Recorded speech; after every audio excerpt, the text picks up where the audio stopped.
네, 2부에서는 이론적 배경 및 조성과 활용에 대해서 알아보도록 하겠습니다.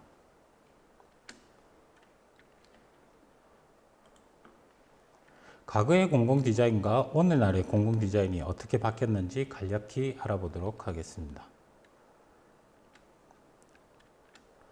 자, 과거에는 기능과 효율 중심, 자동차 중심, 속도 중심의 도시였다면 오늘날의 공공디자인의 도시는 인간 중심, 보행자 중심, 자전거 중심이 되겠습니다.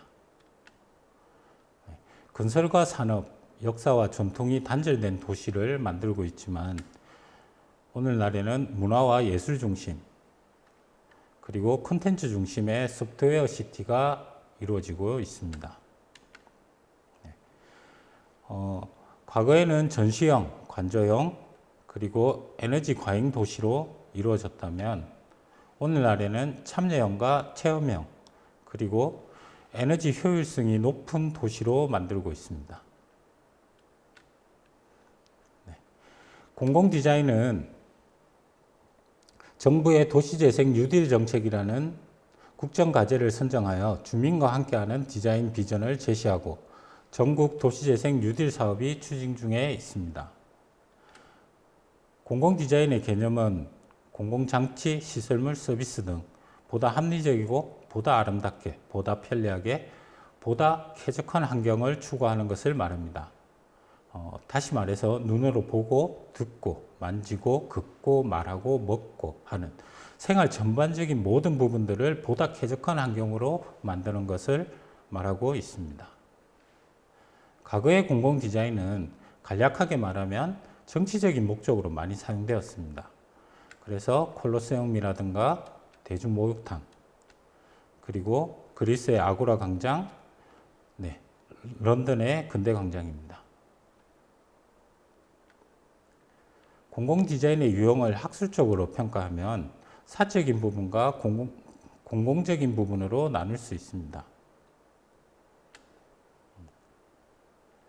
공공디자인의 공간 디자인을 도시경관, 공공건물, 도로, 기타 등등이 있겠지만 공공시설물, 공공용품, 공공정보, 사인 디자인, 그래서 크게 나누었을 때 도시경관을 먼저 볼 수 있습니다.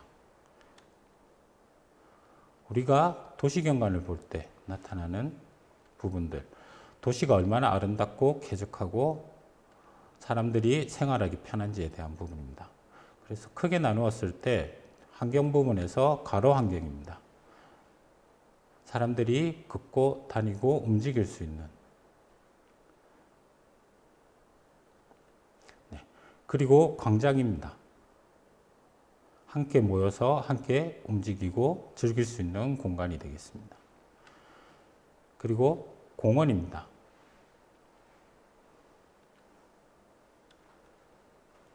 나머지 수공간으로 이루어질 수 있습니다.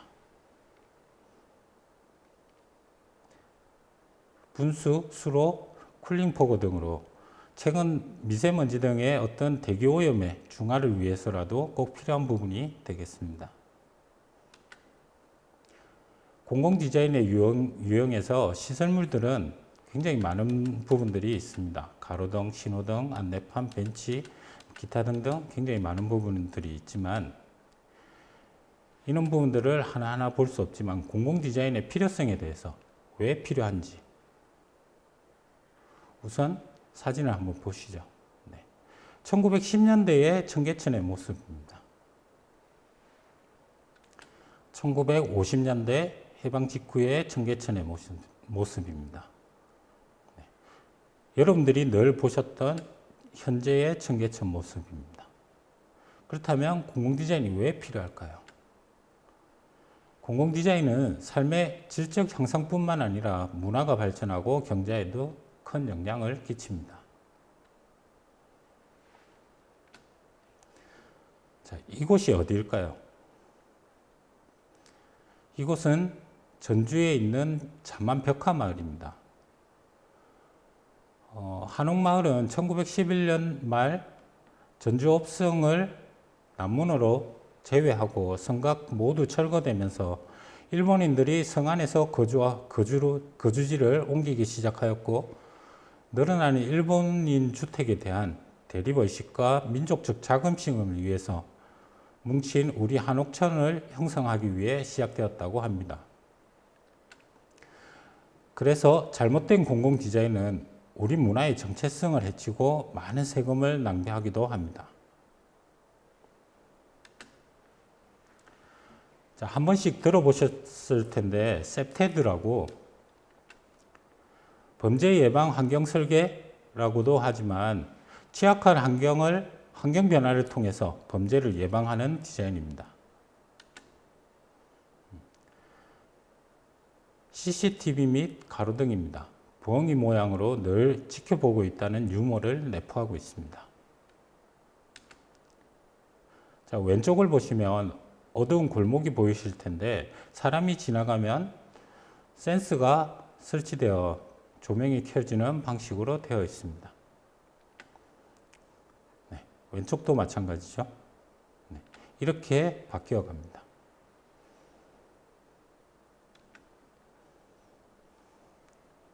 자세히 보시면 위쪽에 주소가 보이실 겁니다.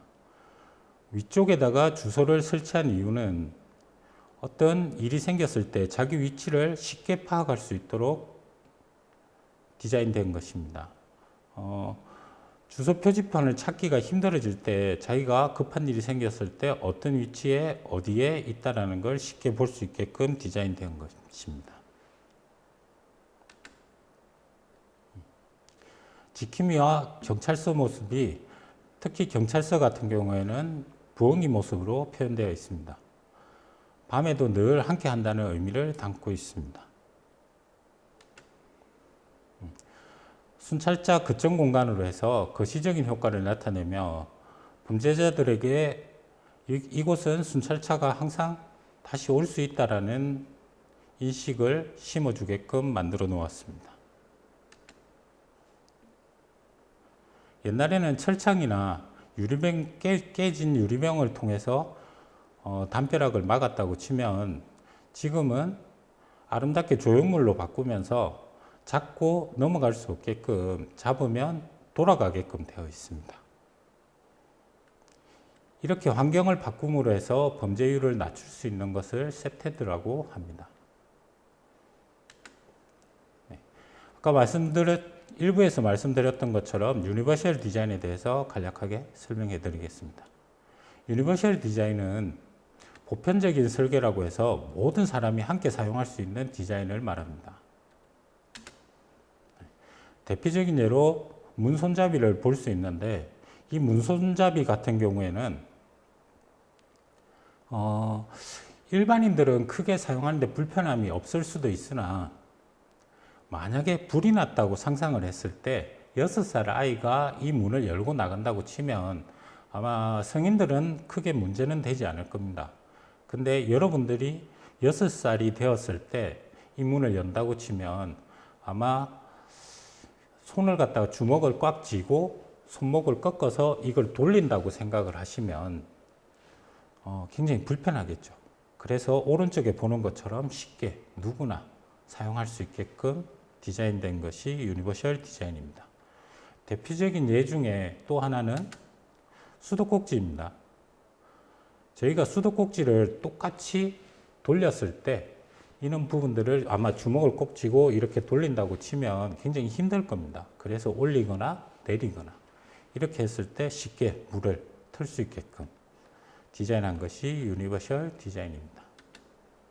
그래서 모든 사람이 키가 크거나 작거나 덩치가 크거나 작거나 나이가 들거나 나이가 어리거나 누구나 쉽게 사용할 수 있게끔 하는 디자인을 유니버셜 디자인이라고 합니다. 이 계단 같은 경우에는 장애인들이 올라가기 함께 사용할 수 있게끔 일반인과 장애인이 쉽게 계단을 올라갈 수 있게끔 디자인된 것입니다. 네, 보시는 장면은 핸드레일입니다. 계단을 올라갈 때 손으로 짚고 올라갈 수 있게끔 설치된 것입니다. 근데 이 부분에서 물론 잘 돼 있지만 하나를 더 가미한다면 자, 키가 큰 사람이나 작은 사람이나 어린아이나 어른이나 어르신들이 짚고 올라갈 수 있게끔 두 개가 함께 누구나 사용할 수 있게끔 표현돼야 한다는 거죠. 그래서 디자인에 대한 정의를 내리면 디자인은 우리 주변에 불편한 것들을 보기 좋게 편리하게 바꾸는 과정입니다. 그러면 디자이너는 이것들을 보기 좋게 바꾸는 사람이라고 할 수 있겠죠. 근데 디자인은 누구나 할 수 있습니다. 최고의 디자이너는 배려를 바탕으로 디자인을 하는 것이기 때문입니다. 그래서 어떤 사람에게 누구에게나 함께 가장 불편한 부분, 가장 사랑하는 사람을 위해서 할 수 있는 부분들을 배려해 준다면 그런 부분들을 누구나 디자인을 할 수 있다고 말할 수 있습니다. 그렇다면 활용 계획에 대해서 한번 주변에 지나가다가 한 번씩 이런 장면을 볼 수 있을 겁니다. 이런 곳이 있다면 담배꽁초를 버리거나 커피잔을 버리거나 먹고 있던 봉지를 버리거나 그렇게 됐을 땐 이렇게 막 깨진 병이라든지 아니면 쓰레기 봉투를 갖다가 놓아둔다든지 그렇게 되면 이렇게 되겠죠. 네. 그럼 다시 한번 해보겠습니다. 네. 이런 부분이 있다면 어떻게 처리하면 가장 효과적일까요? 일단 간단하게 기관에다가 연락을 하면 됩니다. 대신 아마 기자재가 있다면 빨리 보수가 될 수도 있겠지만 그게 없다면 다시 추경을 내든지 해서 아마 설치를 하고 그 다음에 메꿔질 겁니다. 네. 그래서 다시 한 번 더 해보도록 하겠습니다. 네. 이곳이 있으면 저희가 주머니에서 씨앗을 뿌립니다. 하나씩 하나씩 뿌렸을 때 이렇게 바뀌겠죠. 그러면 자기 집 앞에 쓰레기가 놓이는 것이 아니라 예쁜 화단이 될 수 있습니다. 네. 그러면 이번에는 그런 아이디어와 함께 추억을 한번 같이 포함해서 만들어 보도록 하겠습니다. 어릴 때 흑장난했던 부분들을 이용해서 여기에다가 모래성을 쌓아두는 겁니다. 아니면 그 지역에 맞는 대표적인 정체성을 가지고 있는 부분들을 이용해서 함께 포함을 시켰을 때 저 같은 경우에는 모래장난을 했던 부분들을 모래성으로 만들어서 이 부분을 메꾸어 놨습니다. 그래서 하나의 어떤 조형물이 될 수 있습니다. 자, 갈라진 농구장, 깨진 농구장들을 보였을 때 이곳 같은 경우에는 물론 미국에서 일어난 일이긴 하지만 예술가들과 함께 협업을 해서 만들어진 부분입니다.